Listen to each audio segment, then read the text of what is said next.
तो hello students, अब की बार हम करने वाले एक नया मेथड। इस मेथड का नाम है ओस्टवाल्ड आइसोलेशन मेथड।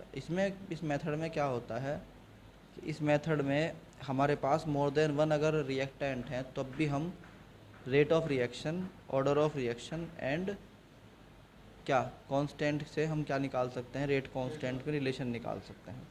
इस मेथड का नाम है ओस्टवाल्ड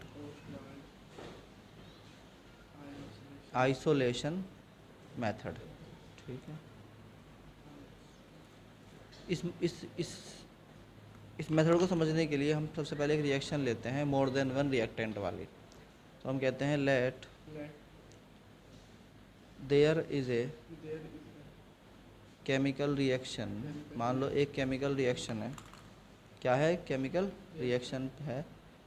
ठीक है, नहीं है? वैन मोर देन वन, ये अलग इसलिए है क्योंकि इसके अंदर मोर देन वन ठीक रिएक्टेंट टेकिंग पार्ट। ठीक, आई बात समझ में कि नहीं? Taking part. तो हम कह देंगे A plus B plus C equal to क्या हो गया? प्रोडक्ट हो गया। बोलो भाई। अब मान लो कि जो ए है उसके जो मोल्स हैं वो कितने हैं? N1 है।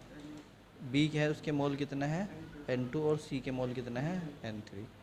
तो हम कहते हैं लेट द मोल्स ऑफ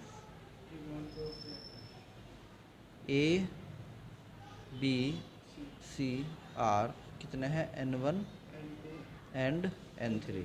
बात समझ में आई कि नहीं आई?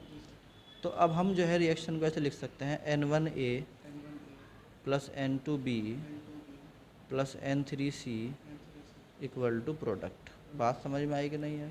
आ गई। अब क्या होता है कि हम लिखते हैं रेट ऑफ रिएक्शन।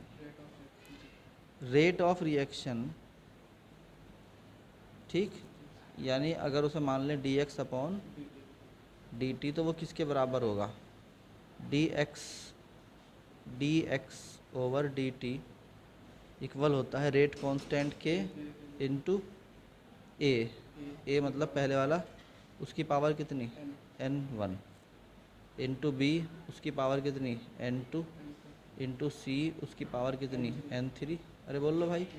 तो ये आया हमारा relation between the rate of reaction के और order of reaction. Order of reaction क्या होगा इसका?